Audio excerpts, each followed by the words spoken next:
Welcome, dear friends, to the Cloud Zendo. It is with a glad heart that I welcome you this evening to Open Door Zen Community's Spring Practice Intensive. Welcome everything, push away nothing. If we were able to offer this in person at our beautiful site, the Holy Wisdom Monastery on the north side of Madison, we would be calling this our spring retreat. We've been doing our retreats there for almost 15 years. Being in the current situation of safe sheltering, we've created this structure of practice intensive to offer online. We didn't know how this would go, didn't know if people would come, and didn't know the technology for doing it. A lot of don't knows, which is the course and the shape of things as they are right now. However, as the saying goes, necessity is the mother of invention and creativity. After many weeks of a steep tech learning curve, working through the details, changing our focus and theme, we are happy to be able to offer this practice experience to you for the next 3 days. We have 110 participants, more than we imagined, but the message is clear that coming together to practice as a community with Flint, our leading teacher, to hear Dharma teachings, meet a deep need in our world and in the larger world. We practice from a relational perspective to wake up and to grow up. Here, we are here for and with each other, and we hope that the structure of our time together meets these needs. We do not offer a corner on the truth about what is happening right now, but we do offer our hearts, warm hand to warm hand, figuratively for right now, so that no matter what happens, we remain upright and true to ourselves on this path of awakening. As part of my awakening, I learned many years ago that there is always assistance. And we've structured that into our time together. After Flint's opening talk this evening, I will have some announcements and further guidance about our weekend together. So if possible, please stay online with us through the end. Thank you for coming. Thank you for being here. Thank you for your practice.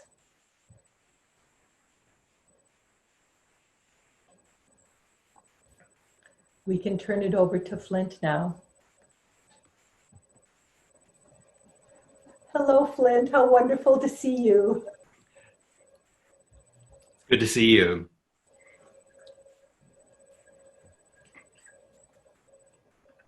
And continuing a bit of what Suzanne was just saying, the anticipation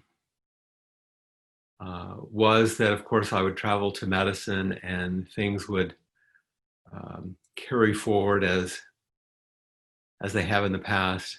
But as we know, everything changes. I hope a good number of you were with us last night for the opening public talk. So many things that I spoke about last night were really the container shaping our time for this brief but wonderful retreat. There were 2 ceremonies that we had scheduled for this time to integrate into the intensive. One of them, which we'll still be able to carry out this evening together, is the entering ceremony for a head student, classically called a shuso, for a practice period, typically 100 days, but in this case, it's longer because of my travel rhythms in Madison. Suzanne, in fact, was the first such head student at the Open Doors Zen community. And this entering ceremony tonight, I hope that you will enjoy. It will be, I hope, filled with the beauty and elegance that this ceremony offers. and we will stumble along through it technologically. It's interesting to try to recreate the fullness of a ceremony, an ancient ceremony that is scripted within a certain space of a Buddha hall with certain choreography um, and certain things that are said that have deep meaning. You'll hear all of that. But the choreography will look a little different because we're not in the same room, but we'll do our best. So we'll be able to offer that ceremony in just a few moments. The other ceremony that we were going to do, I say we because Peg Syverson, of course, my beloved teaching partner in Austin, was to come with me as we engaged in a lay teacher entrustment ceremony for Suzanne. And she has developed as a leader and as a lay teacher there in Madison. That, in fact, functionally is already the case. And as ceremonies often do, they celebrate and make public and deepen and anchor something within a community. So it's postponed. And hopefully we'll be able to accomplish that at another time. It's much too complex to do online. And it's much too important to try to truncate. The head student ceremony is not necessarily truncated, but it's a less complex ceremony, and we feel that we can accomplish that. So I just wanted to state those things and make sure you understood some of the context. Now, some of the people that you'll be seeing, because some of you aren't familiar with these sorts of ceremonies, in traditional Zen settings, when a head student is invited to take on such a role, the invitation is to share the seat of the teacher. An everyday, ordinary Sangha member is invited to take on some roles of a little bit of teaching, a little bit of assisting of the guiding teacher. And in a way, the primary function of the role is to be a good friend to the Sangha.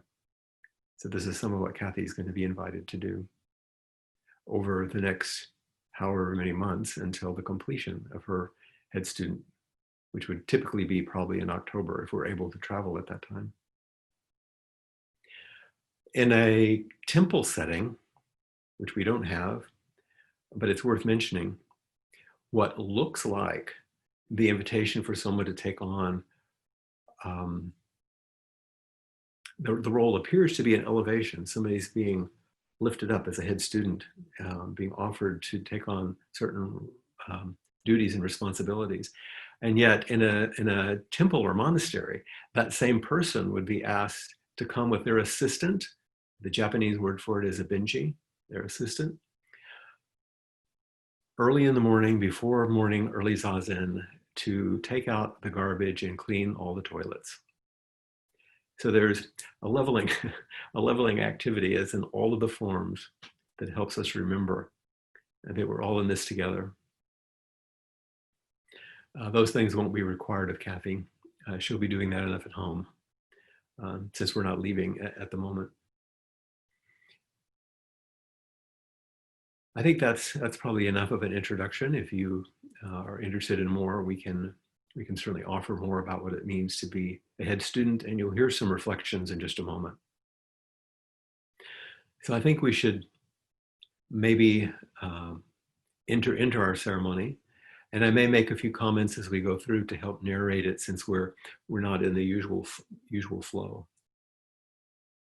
But as we do in many ceremonies, let's begin with the bells. And wherever you are in your own home, if you would please stand so that you feel the uprightness and groundedness that you would feel if you were asked to stand in the Zendo or Buddha hall in which this ceremony was happening.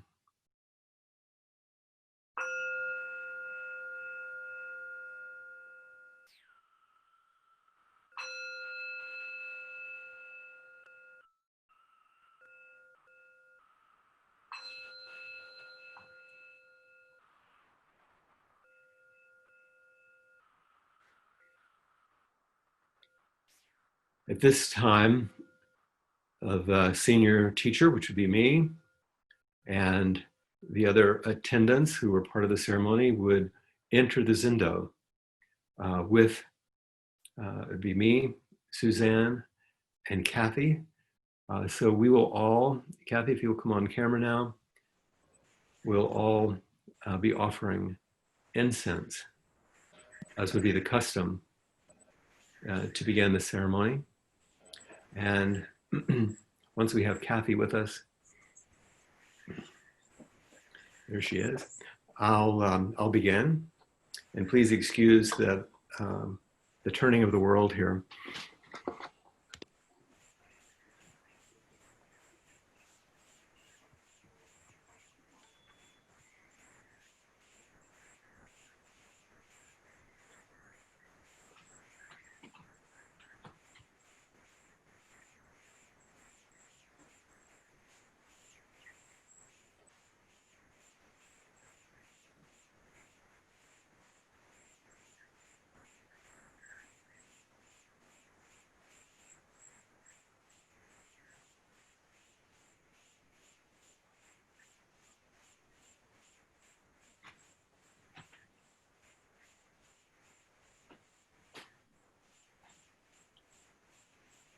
And Suzanne.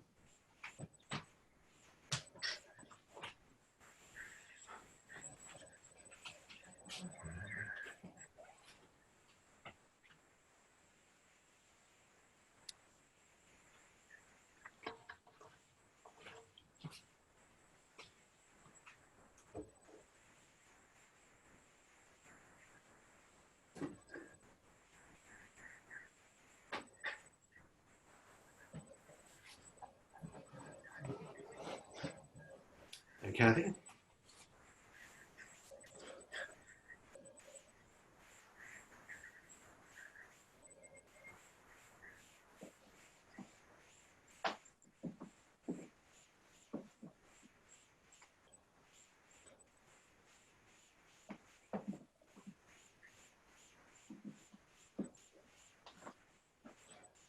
And the three of us bowing together with everyone else in your own space. 3 bows.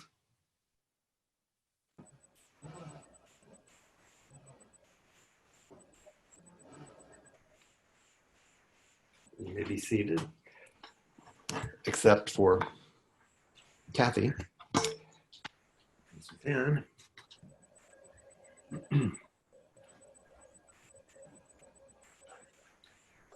And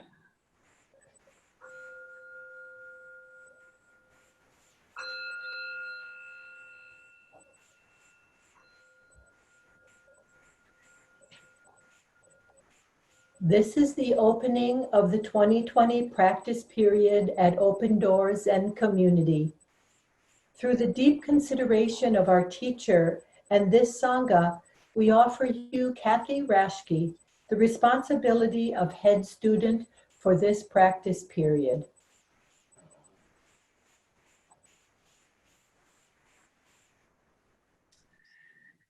You are our choice to be head student. Please lead us and accept this responsibility. We give you our full support. This responsibility is too great for me.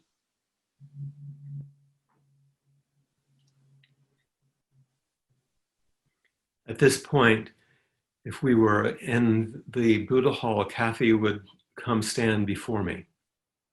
So imagine that that's what we're doing now. I have received Buddha's precepts. I am deeply grateful for your teaching, but I am not yet ready to be head student. Wait, come back.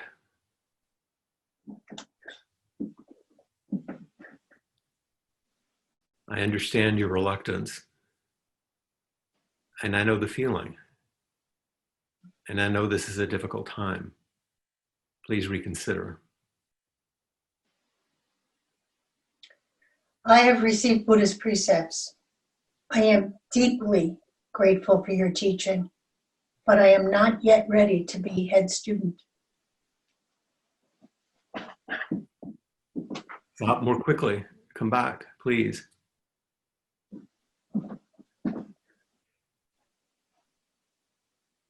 Once again, I understand your reluctance. I understand the feeling.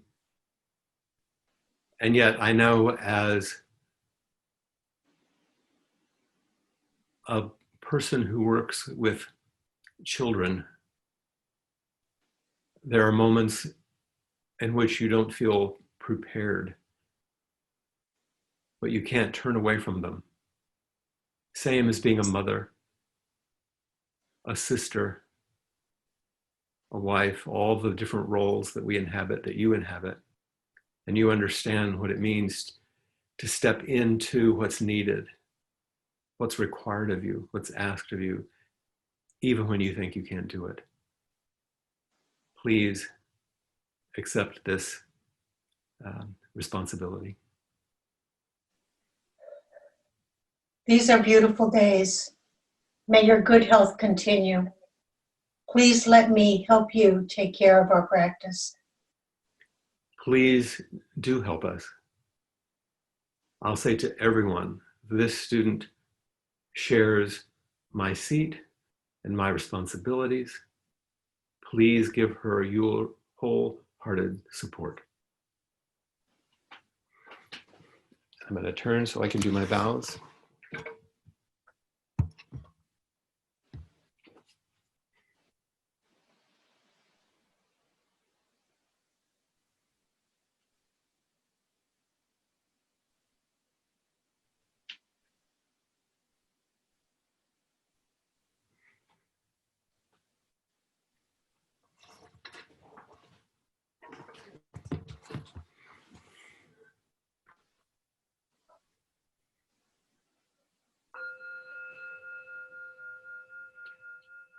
What would typically happen at this point is that the assistant would stand in front of Kathy. They would do a gassho bow. Go ahead and do that, Kathy. And do it sideways to the camera, like that. So you would see her bow and lean over. And then they would both walk around the zendo, circumambulate the entire zendo. And as they went around, each person standing would bow in a wave to them. So let's assume that virtually Kathy has gone around Madison, around the state of Wisconsin, around the United States, around the world, and all beings are bowing, delighted at your entrance as head student. And Suzanne.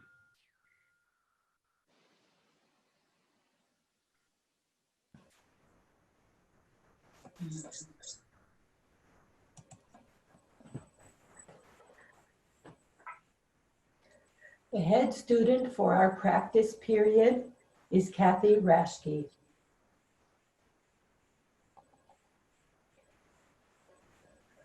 And now I'd ask that the two of you remain on camera and Eileen return, everyone who's been part of this ceremony.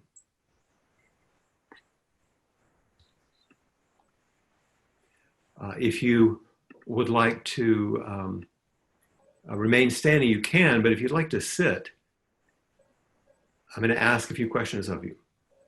However you'd like to rest. Just one moment.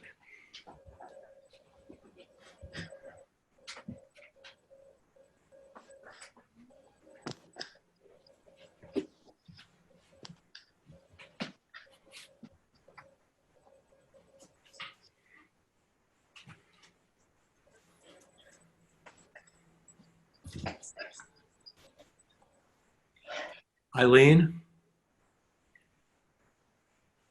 you said you are our choice to be head student. Please lead us and accept this responsibility. We give you our full support.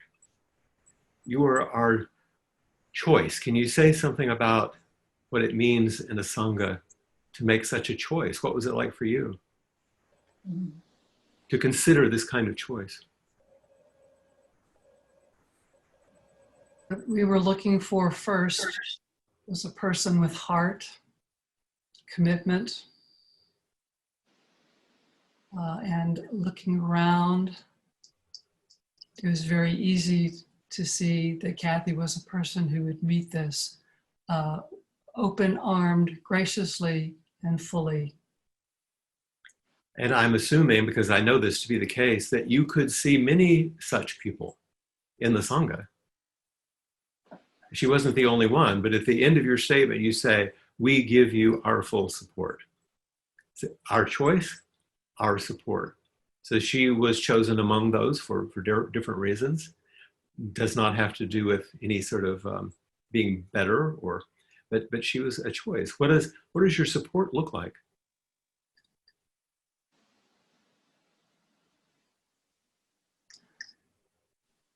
To come to her, to help her fulfill her growth as head student by offering us guidance, to help us along our way. I like that, to help her fulfill, because when she said, I'm not ready, this is too much for me, there's a truth in that that can only be fulfilled by the support that you're offering. So that's exactly a key point, isn't it? Thank you. Thank you for your reflections. You can stay there just for a moment. And Suzanne, you indicated that this was the opening of a period of practice, a special time at Open Doors in Community. And you echoed, you said, through the deep consideration of our teachers and the Sangha, which Eileen just commented on, we offer you, Kathy Rashke, the responsibility of head student for this practice period. And then at the end, you affirmed that. You said that Kathy was now, in fact, the head student. What is this responsibility that you said? We offer you, Kathy Rashke, the responsibility. It is the capacity to be present in a way that at the beginning we can't imagine. As we were preparing for this, I was remembering my moment in the ceremony where I said this was too much for me and walked away. And even though it was scripted and you had prepared me, it was so real. It was very clear. There isn't a preparation for this, but we step into it anyway. And in fact, your whole life is the preparation, isn't it? Absolutely. And we step into it not knowing. Mm-hmm. And this not knowing is very much serving us now. Yes, as the koan says, not knowing is most intimate. Yes. Knowing is nearest, and certainly that's our reality these days, isn't it? Yes, it is. Thank So you. responsibility is the ability to respond Mm-hmm. and to step out of our conditioning for reactivity. Yes. Mm-hmm. Thank you for your comments. Thank you. And Kathy, at the end, or in the middle, when you said, I've received Buddha's precepts, I'm deeply grateful for your teaching. You were affirming that, in fact, you've been practicing. And that having taken the precepts, you're actually practicing not just anything, but you're practicing the Buddha way, having taken those precepts. And that you do feel grateful for the teachings that come your way. But then the turning statement, but I'm not yet ready to be head student. Just as Suzanne did, is there anything you'd like to say about this? Not ready, not yet ready. It's a deeply felt sense. Pardon? I'll step forward. Please do. That's your job right now, to step forward. Here, let's see, how's this? There you go. It's a deeply felt sense that I have, that I'm not ready. When I talked to you, Flint, about it, you said that the point was I was asked. Yes. And that struck me so deeply. It wasn't actually about your preparedness or readiness. It was about the invitation from others. It was about the invitation from others to support their practice, to help, like the script says, to help take care of your practice. And that's how you know it's the Bodhisattva practice, not just for Kathy. No, yeah, it was a complete turn. It was a turn Good. when you said that. And there was no, it's not like there's no choice. It's like that is what's called for. That's right. That's my choice, and therefore that's my choice. And that's what you reiterated, because your final statement, once you remained, you said, these are beautiful days. And that's a whole Dharma talk in itself, because the days look sometimes other than beautiful these days, and yet they're beautiful days. Mm-hmm. May your good health continue. It was a generous statement to me and to everyone to whom you're speaking, the whole Sangha. But then finally, please let me help you take care of our practice. Right. What is this taking care of practice? That will emerge. Absolutely. That, like Suzanne said, we don't know. I don't know. Mm-hmm. It depends on what's called for and what's called for, which is what you often say and what you taught me. I think of it often. And I think you're underscoring a real practice key, which is willingness. Mm-hmm. The willingness. Yeah. It's a gift. It's a gift to me. And you now, having stepped through this ceremony, even in this virtual way, can you feel its impact? Yes. Yeah. As I was not, well, actually I was cleaning the toilets today. It felt different. Yeah. Even though you knew what was coming. Even though, I was more present. Mm-hmm. And I was doing just this because it was called for. That's all. Thank you very much. You're welcome. And I'll say to everyone who is with us in this virtual Zendo right now, that this last portion here, in which I'm reminding each person what they said and asking them to comment on keys, this is not part of the usual ceremony. And this is not scripted. This is the wisdom emerging from each of these people spontaneously. They mostly didn't know I was going to ask them these questions even. Having heard your friends speak and having spoken yourself, is there anything else that you want to say, Eileen? You don't have to, but I just wondered if there was anything else you'd like to add now that you've heard each person speak. Only that my heart is full. Thank you. And Suzanne? I am just so grateful to Kathy, to this ceremony, to you, and to our community that we could do this. Any final words, which are some of your first words as his student, Kathy? Do you feel like you've said what you needed? No, what I didn't say is that I'm deeply grateful and feel very humble and will depend greatly on each of you to help me. Yes, that's what we'll go back and forth. Thank you very much. Thank you. Thank you all. Mm-hmm.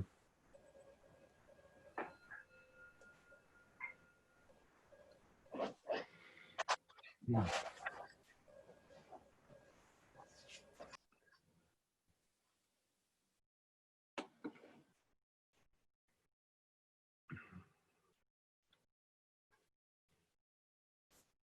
As Jessica mentioned earlier,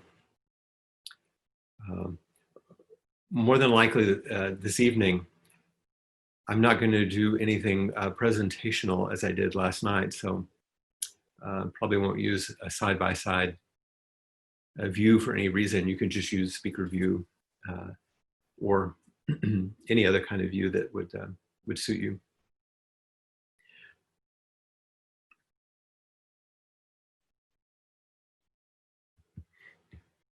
Our retreat theme, as all of you know, in which Suzanne reminded us, is to welcome everything and push nothing away. When you heard in the ceremony, please take this responsibility and help us, we offer you our support. That's the welcoming everything. Welcome the Sangha, welcome the support, welcome the responsibility. And when Kathy said, this is too much for me, I have taken Buddhist precepts, but I'm not ready. It's the edge in which you feel like pushing things away, but you're asked to stay. And Kathy's teaching, which has already begun, when she said, I said yes because I realized I was asked. When she and I had a personal conversation, she said, why? Why? And I said, because you were asked. And that's the measure of a mature student often, is that simple yes, not in a foolish way, but in a wise, considered offering of oneself to the practice, not to a demand, and not to exactly to a requirement that comes from one's inmost request, not a requirement that comes from the outside. There is a piece, I believe, that was sent to you, or can be sent to you if you haven't received it, written by John Tarrant. I had a couple of things for you to reflect on, which we're not going to go over them. They were just for reflection. But in it, an ancient piece of a koan, which we will be practicing with during this retreat, was a piece of a koan where a student came to the teacher and said, when times of great difficulty visit us, how should we meet them? And we are in times of great difficulty visiting us. How should we meet them? And the teacher said, welcome.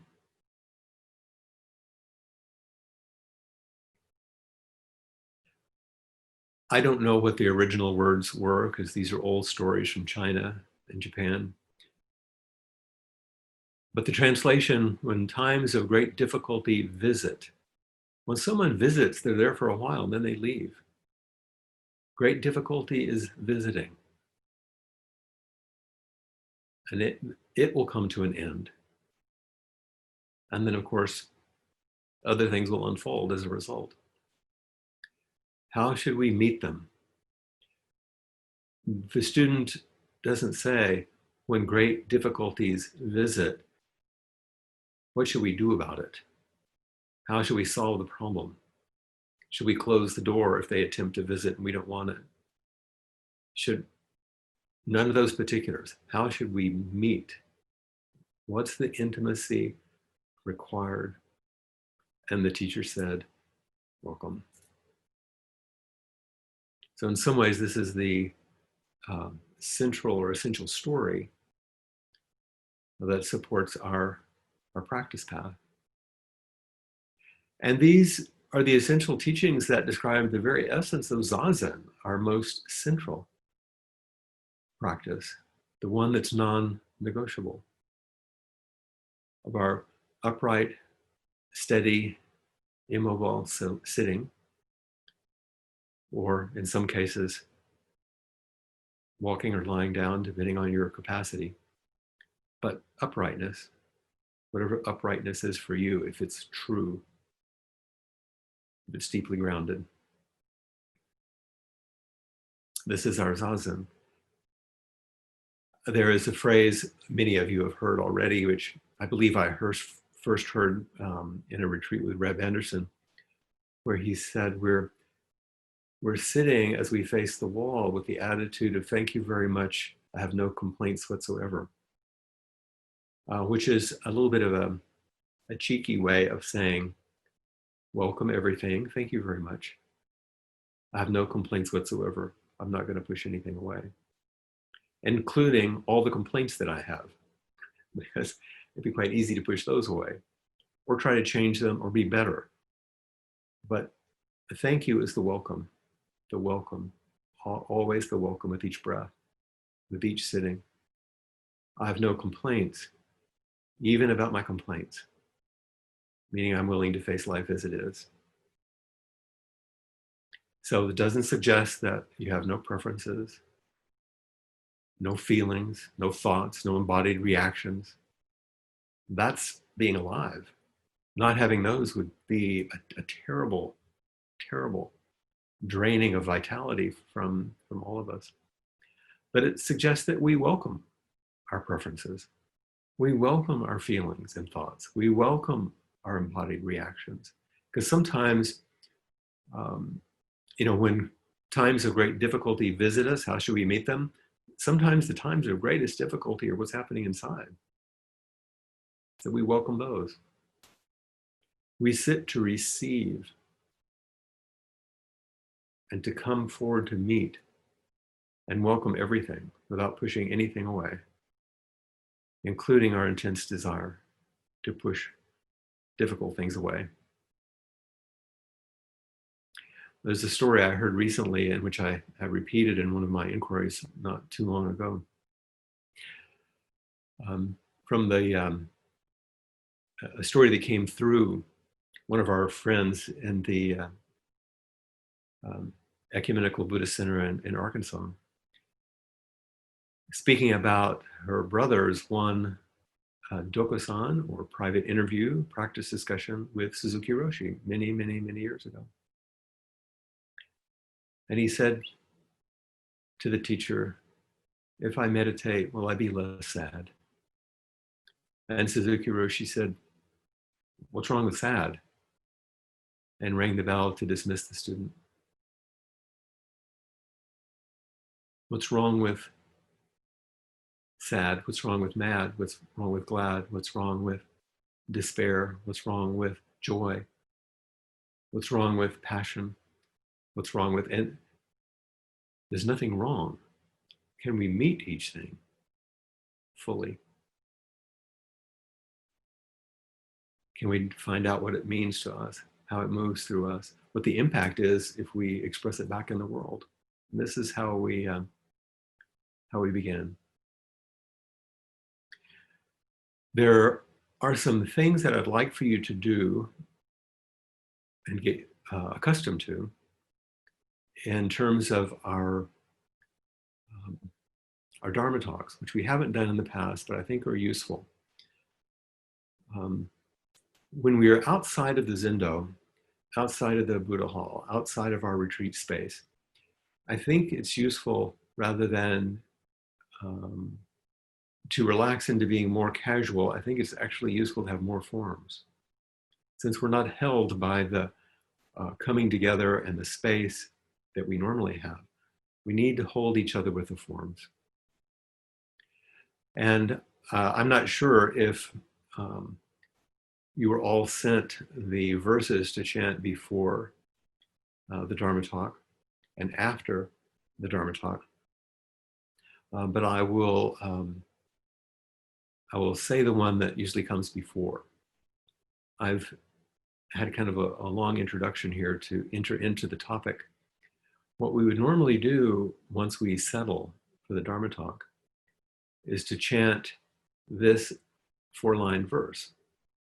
The Dharma is vast and subtle.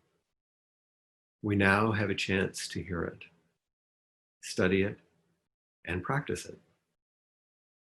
We vow to realize its true meaning. The Dharma is vast and subtle. We now have a chance to hear it, study it, and practice it. We vow to realize its true meaning. The Dharma is vast and subtle. We now have a chance to hear it, study it, and practice it. We vow to realize its true meaning. So as we repeat this, in the beginning, it sets our intention to hear the Dharma, It's not about me. It's about whatever I'm offering. It's what Kathy offered, what Suzanne offered, what Eileen. The Dharma is vast and it's subtle. And now we have a chance to hear it, to study it, to practice it. And our vow then is to realize its meaning, not to realize as in understand, to realize through our life, and through our living it. The traditional, more traditional at least, way in which I heard that verse for years at the San Francisco Zen Center, which is a little closer to a literal translation, is an unsurpassed, penetrating, and perfect Dharma is rarely met with, even in 100,000 million kalpas. Having to see and listen to, remember and accept, I vow to taste the truth of the Tathagata's words. It's a little more complex, but it speaks to the powerful penetration and beauty, the way that the Dharma permeates everything. And we vow to taste the most primitive sense, to taste the truth in our body, not just to understand in our head. When we come to the end of the talk, I'll attempt to remember as best I can to do the verses after the Dharma talk, which suggests that our intention go out, and then we repeat the Bodhisattva vow. And these are the things that we'll use to help hold and bracket our practice each day. Another piece of Zendo practice that you'll be able to add, and Peg Syverson and I just spoke about this today, as we were talking about our the way in which it feels like it's easy to be ungrounded these days. I'm sitting in my small room here on the island of Molokai. She sits in a beautiful little zendo at Appamada, which many of you have been in or seen, all by herself. Sitting, chanting, bowing, offering herself into that space in which there's no one. And I've been thinking about this, and of course, as would happen, we're often on the same wavelength. She brought this up. She said, I think at 6 a.m, I'm going to open the Zoom camera and the Zendo, and we're going to chant the Zen ancestors, all the women who came before, all the men who came before, that allowed us to have this practice, to enjoy this practice, and to study this practice, and to learn it. So we'll be sending this link out, and Peg will, with it in an email, will offer a bit of an explanation. Another thing that's important, this allows her to connect in the retreat in the ways that she hoped to be part of things. And the way that she was going to be part of things, since she often doesn't travel to Madison with me, is we were going to do an entrustment ceremony which would situate Suzanne in this lineage. And so I think it's altogether appropriate if you feel like getting up early. It takes maybe 10 minutes or so for the chanting to happen, to get through all the names, quite a list. But you feel the weight of it. So that's going to be available to you beginning at 6 a.m. These days of the retreat and probably beyond. I'm not sure how long she'll do that.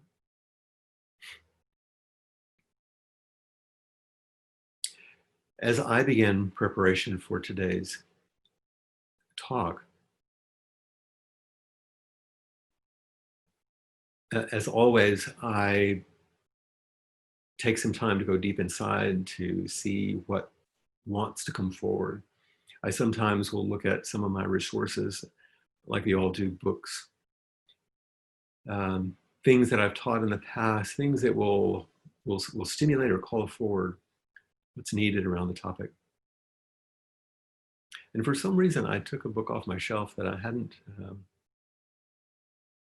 looked at in literally years.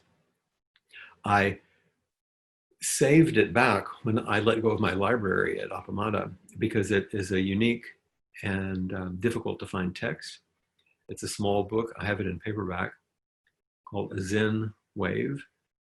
And it is the late Robert Aiken Roshi's commentary on Basho, um, the poet, the haiku poet, Basho. And he had autographed, he had signed the book to me when I'd met him many, many years ago. I pulled the book off the shelf, and out of it,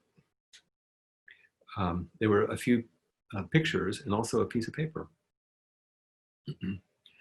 So it's as if an old friend, an old teacher had come to make a visit just at the right time. I'll send you a copy of the letter. In fact, I've scanned it so that you can see the actual letter, not some transcript of it. It's dated March 24th, 1995. So not very far away from right on that 25 years, I guess.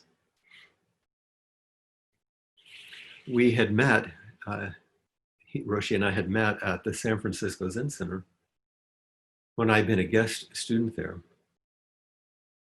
And I was very reluctant to speak to him or reach out because he was like the dean of American Zen. He was a revered figure.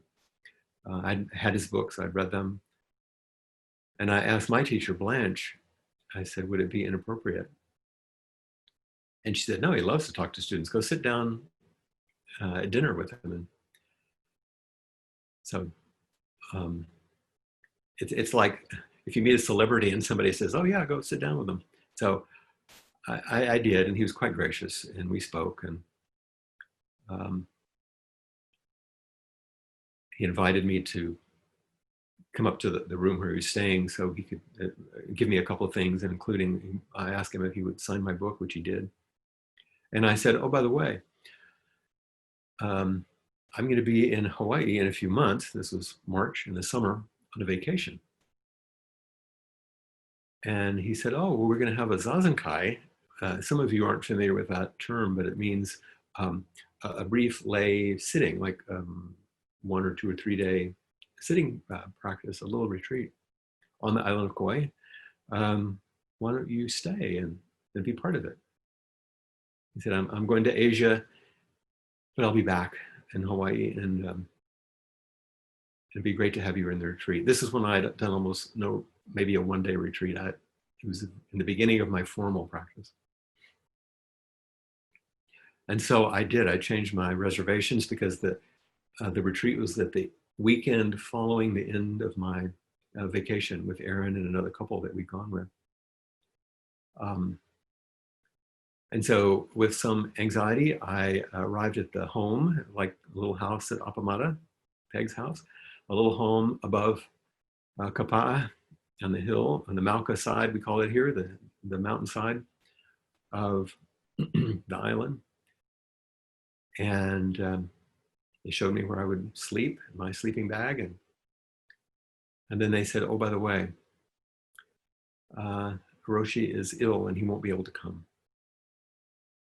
So I was, disappointed that he wasn't going to lead the retreat, but it was a lovely retreat.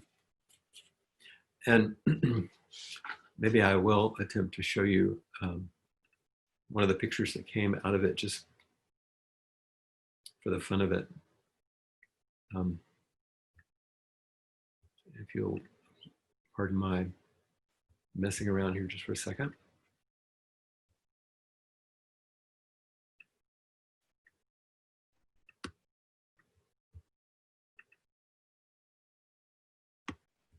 So I hope you might be able to see that. Well, there I am 25 years ago. And that's the little group. That's all of us. I couldn't help but think, oh, there's Lori, there's Jessica, people that looked similar to people I know.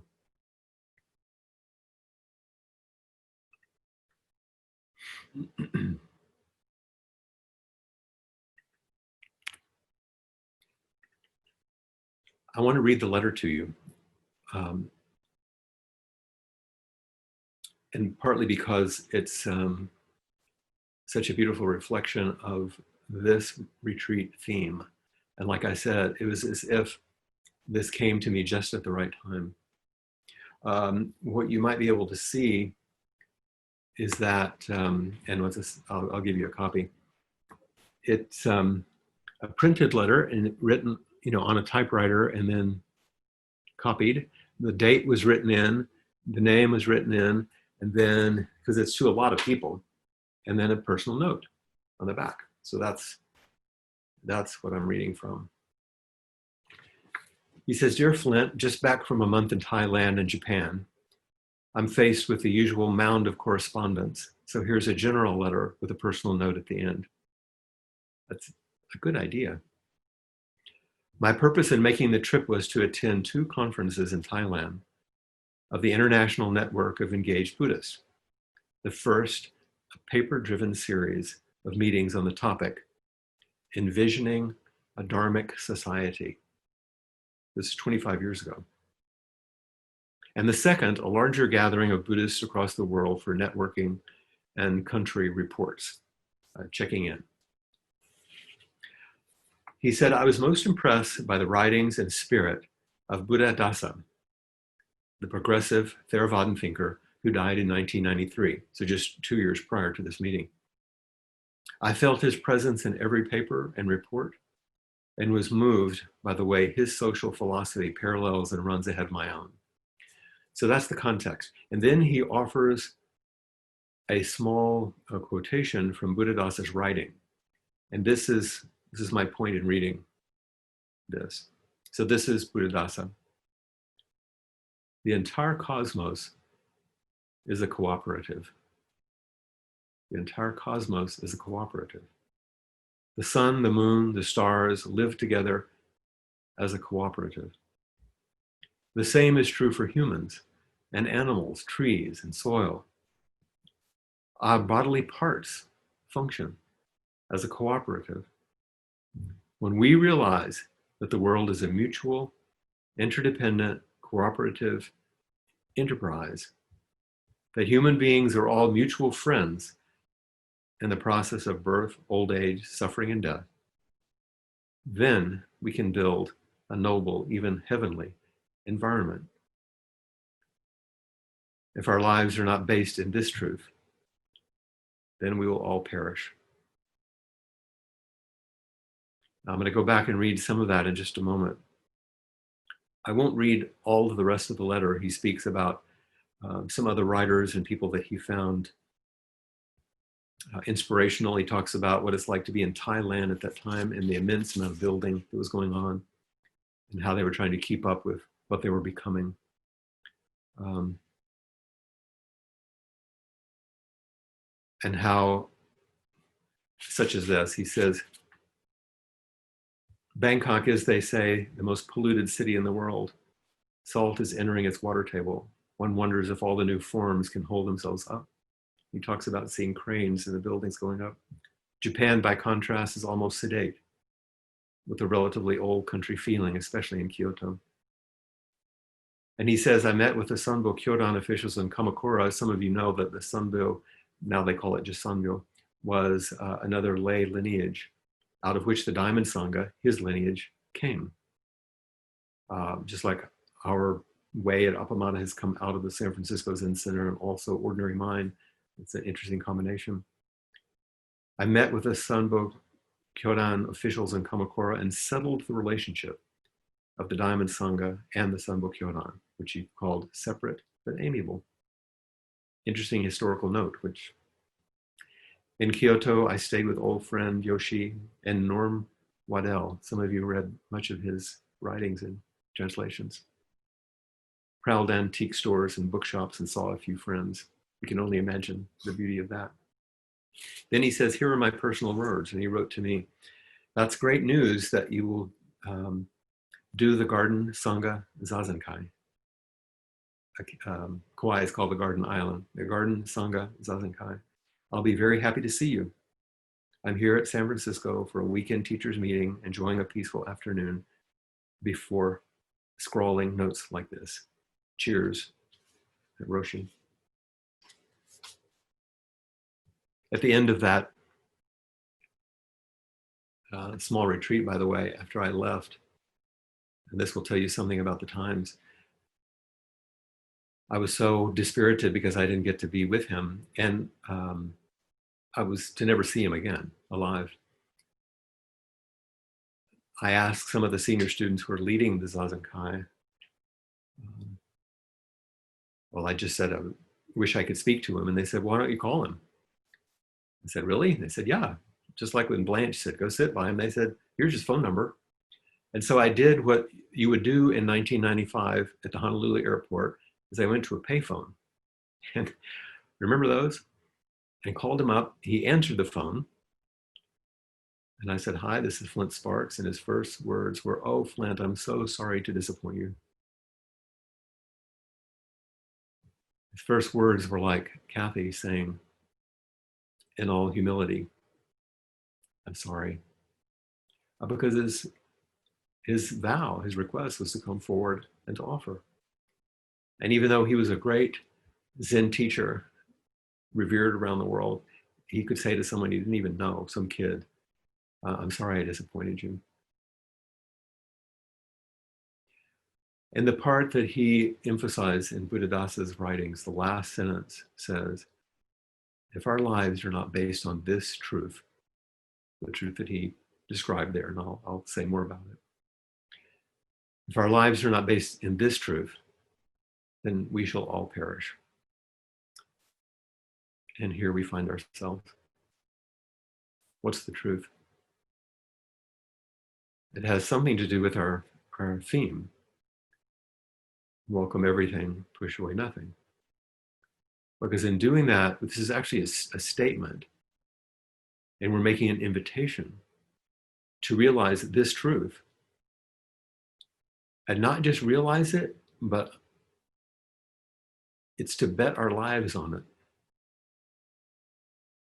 Actually wager our entire life on it. In Buddhadasa's writing, he says, the entire universe is a cosmos. We understand this. The sun, the moon, the stars live as a cooperative.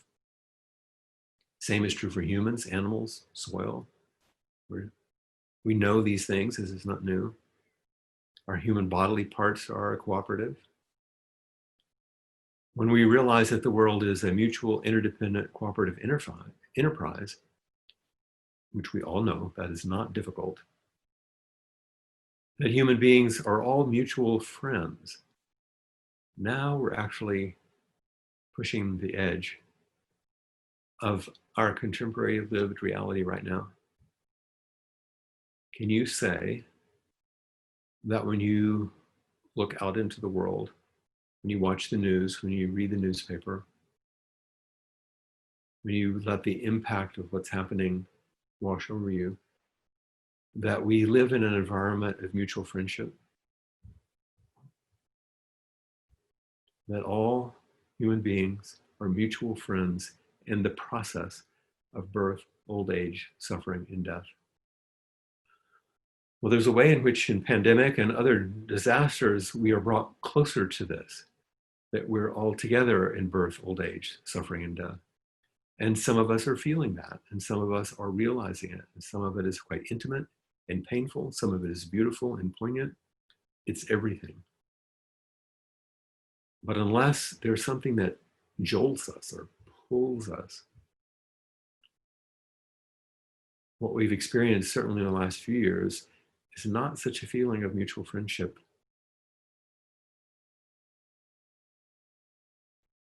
But when we can understand this mutual friendship in birth, old age, suffering, and death, he says, then we can build a noble, even heavenly environment.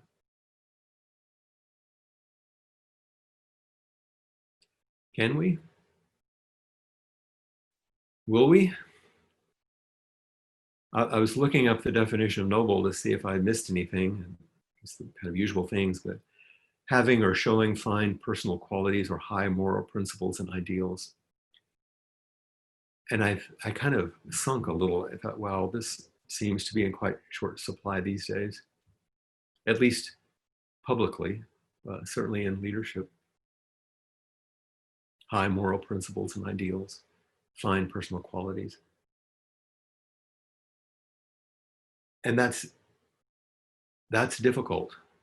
But what's more difficult, and what's a kind of a cruelty, almost a criminality, is that it's a contagion. In our social structure and public discourse,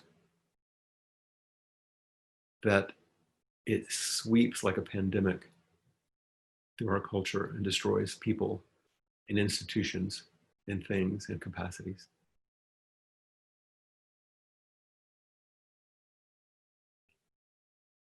If our lives are not based in this truth, then we shall all perish. Everything is a cooperative. We know it, but are we willing to bet our lives on it? There's another reading that I found since I was curious about Buddhadasa. And by the way, Eiken Roshi, when he wrote this, like I said, was in his 70s. He was a scholar. He'd written many books. He was an amazing man. And he says how much he was struck by Buddhadasa's work. My next project will be to read all I can of this great teacher. It reminds me of when Peg and I visited Choco a couple of times late in her life, and we took things to her about Hakomi and I've had various contemporary things, and she would devour these things. It's the mark of a true teacher, which is that you're always a student and that you want to understand more deeply. You want to know more because you know there's always more to understand. And that's what you're betting your life on, actually. So one small thing I thought was curious, I found in Buddhadasa's writing, it's a very famous remark. He wrote a book right at the end of his life called No Religion. And there's much more to this. I'm just giving you a small bit here. And this is a quotation. Those who have penetrated to the highest understanding of Dharma will feel that the thing called religion, in quotes, doesn't exist after all. There is no Buddhism. There is no Christianity. There is no Islam. How can there be the same? How can they be the same or in conflict when they don't even exist? Thus, the phrase, no religion, is actually Dharma language of the highest level. I haven't read this entire book. I don't understand all of his meaning. But what I was struck with was the sense that this no religion is actually the Dharma language of the highest level, because he's not dividing reality into this or that, which is Dharma of the highest level. It doesn't sever reality. There's only Dharma unfolding, not Buddha Dharma, Dharma. There is no such thing as an incomplete moment. And nothing falls outside of what we might call big mind or big heart. Whatever it's called. Sure, there are differences in cultures and religions. Those particular human differences exist, and those different directions exist, and interpretations are vast and varied. But this is a senior teacher understanding the essence of what all true spiritual practice points to. You know, in the announcement for this retreat, I included a couple of Japanese poems, beautiful small poems. Here's another. Bamboo shadows sweep the stairs, but no dust is stirred. Moonlight reaches the bottom of the pond, but no trace is left in the water. And imagine these beautiful images. The shadows of bamboo moving in the breeze, sweeping the stairs, but no dust is stirred. Moonlight penetrating the clear water of the pond, but no trace left in the water. This is the no religion. This is the Dharma of the highest level. sweeping over everything, penetrating everything, and everything moving as it does in its own way, the Dharma expressing itself. And to understand it, to study it, to hear it, to taste it, all those things we chant in the beginning, is an invitation to welcome everything. The poems that I used in my talk last night, and which were in the introduction to this retreat, the first one, the barn burnt down. Now I can see the moon. We welcome everything, even the destruction of something that gives us a glimpse of something. In order to be intimate enough, we welcome everything in order to be intimate enough. Welcoming everything so to be most intimate, to meet each thing with wisdom. That's clear seeing, nothing in the way. Barns burnt down, now I see the moon.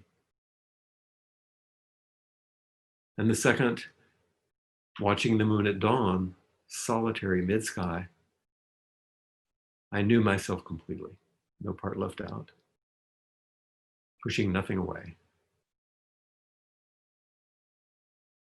Watching the moon, in order to remain, we push away nothing in order to remain close enough to what's manifesting, which is the practice of compassion. Welcome everything, wisdom, push away nothing, compassion.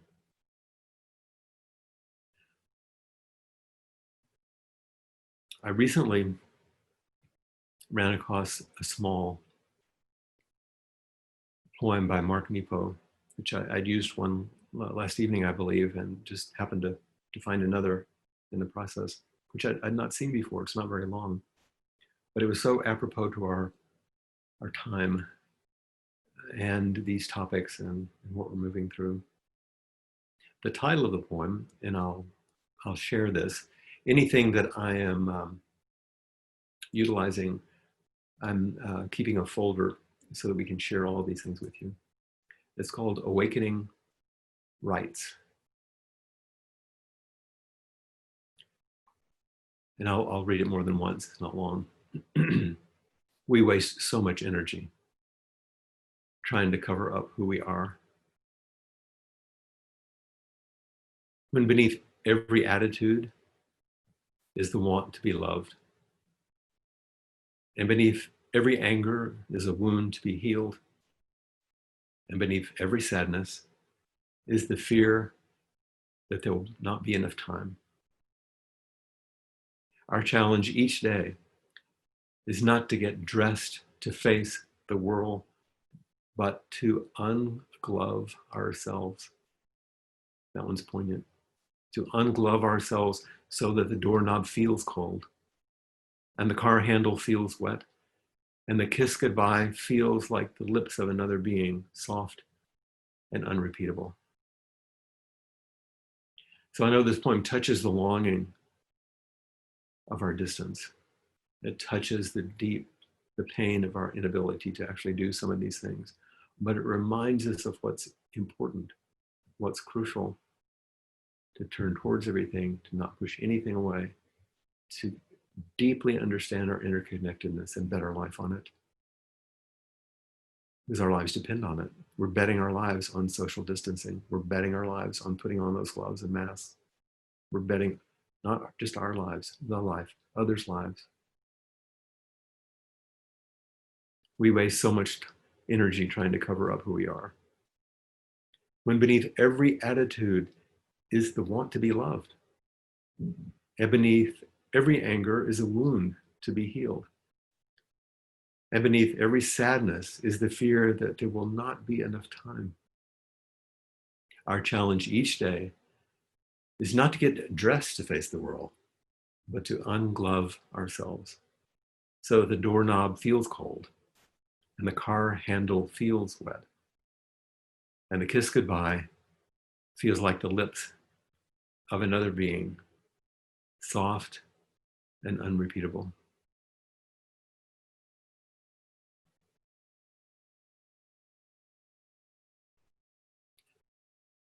So I think that's probably enough for today. We do have a little bit of time, but I'm going to remind you of the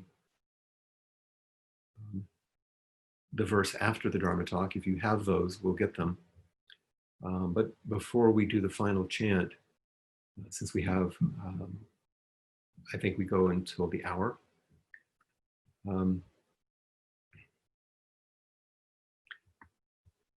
Maybe if anyone wants to raise their hand, remember we don't use the little Q&A box. Don't go there. A little raised hand. If someone has a question or something that they'd like to offer, maybe we could spend a few minutes doing that.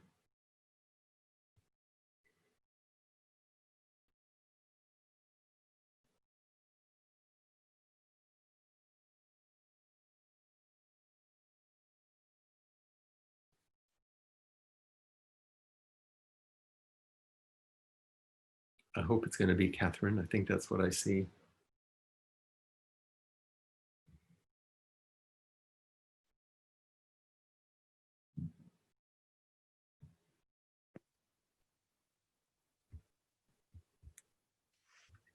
Hi, Flint.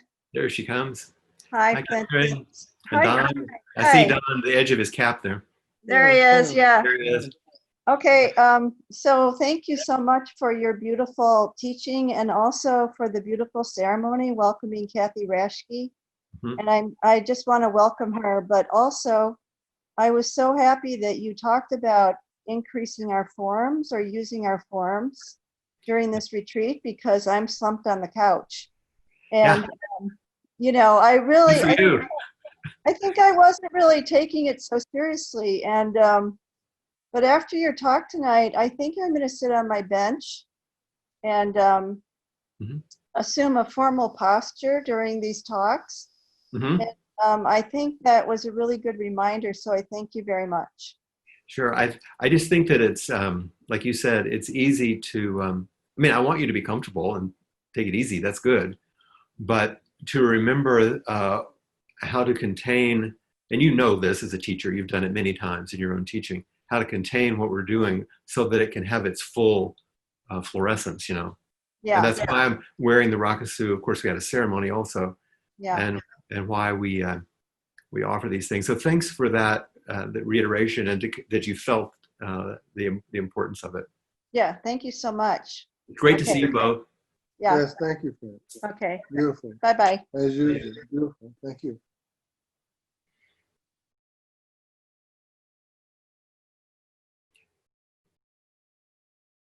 Anyone else? For those of you that are unfamiliar with the Open Doors Zen community in Madison, it began a very long time ago, and Catherine, who you just saw, was one of the people who first invited me, along with Mickey Joe, to come to Madison. You can blame her.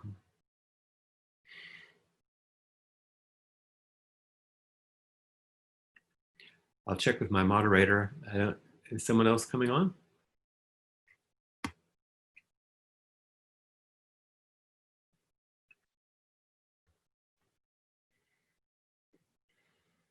Oh, Kim, hi. another former head student. I just felt so compelled first just to welcome Kathy and what I'm awed by the ceremony and how moving it was sitting in my pajamas. I'm going to admit that. Talk about lack of formality in my living room. It was incredibly beautiful, and the teaching was so deep. And adding the piece at the end where each person could reflect on the meaning of their component and how it was. It was like, I mean, I wept. Which for those the teachings were beautiful, weren't they? That came out of each person. That's right. Yeah, and for those who know me, that's not that abnormal in a retreat. I did not expect. I did not expect to feel so contained and present with you, and and so thankful to everybody who's put this together. Just so thankful. And it took a team. It's so great, isn't it? right. And to see Kathy step forward. And yeah, I feel so full. So Well, I'm glad to get the feedback too, because we had no idea how it would translate. right. And having done it yourself on the ground, and then to see it here, to see that it actually was moving in the way that it's intended. Exactly. That's great. Thank you very much for that. Yeah. And I'm going to say to you what we often will say to our military. Thank you for your service. Because for those of you that don't know, Kim is very much on the front lines in Madison with COVID. So thank you very much. Thank you.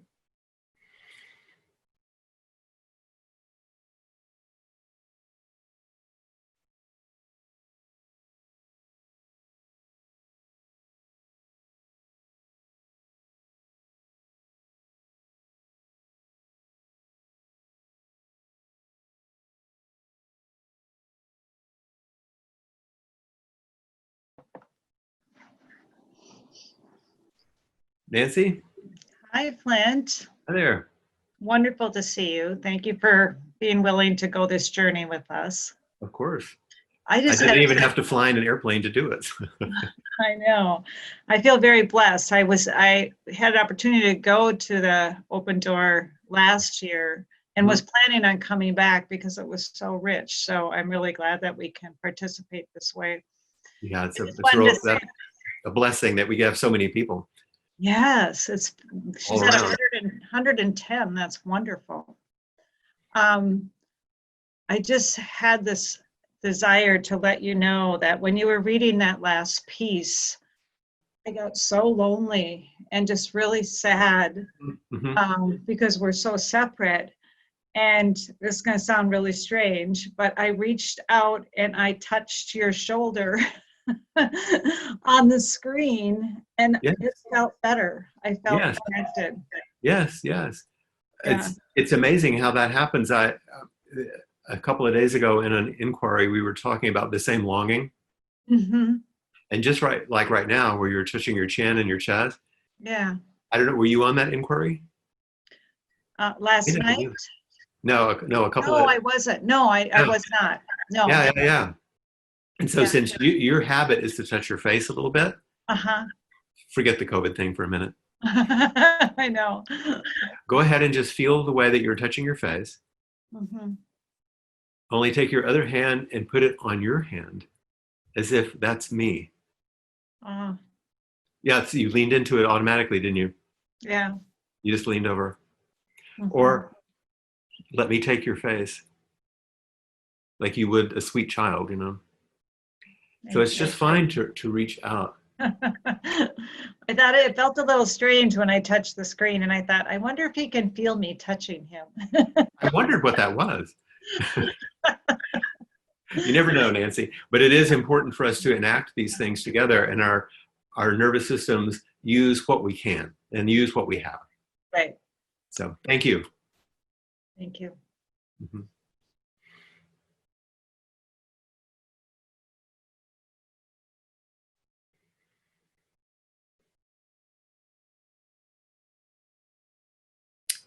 Okay, I think that we are drawing to a close. So let's do our final chant.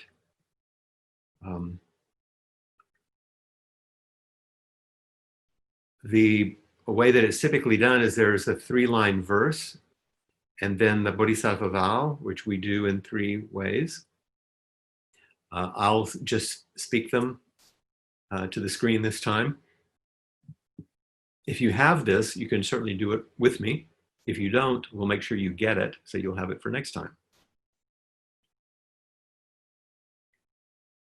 May our intention equally permeate every being and place with the true merit of Buddha's way.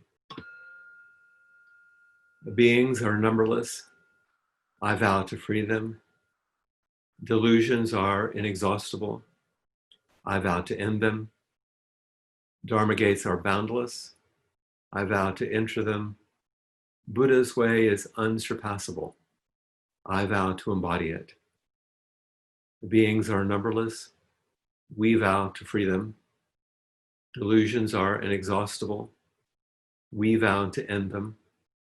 Dharma gates are boundless. We vow to enter them. Buddha's way is unsurpassable. We vow to embody it. Beings are numberless. This vow frees them all. Delusions are inexhaustible. This vow ends them all.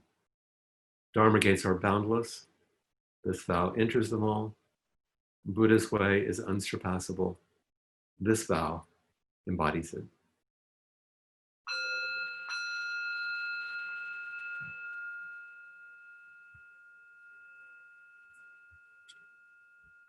Thank you for the opportunity to be with you this evening. I look forward to seeing you tomorrow.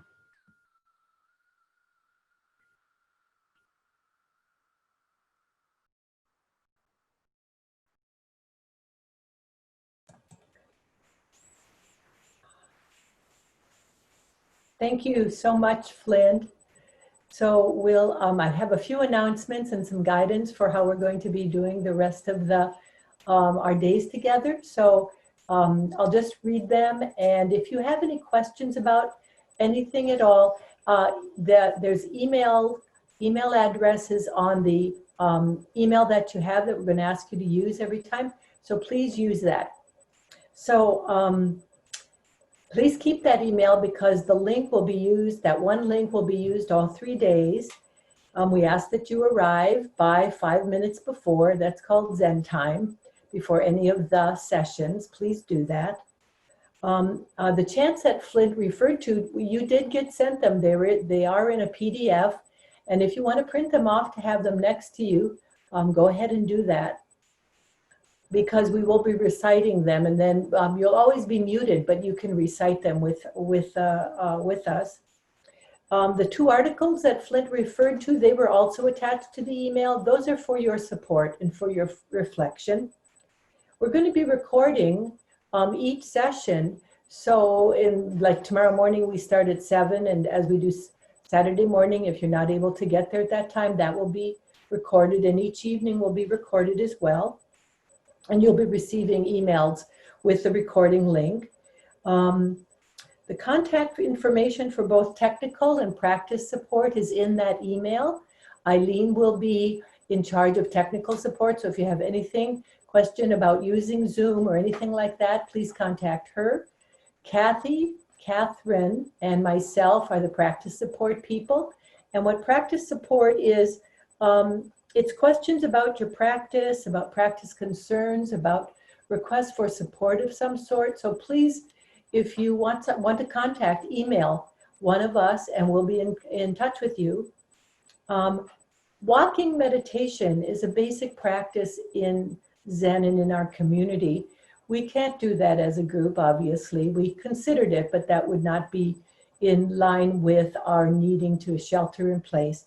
But we do encourage that you do a period of walking meditation as best as you can around your house, out in your yard, wherever you can be where it's safe.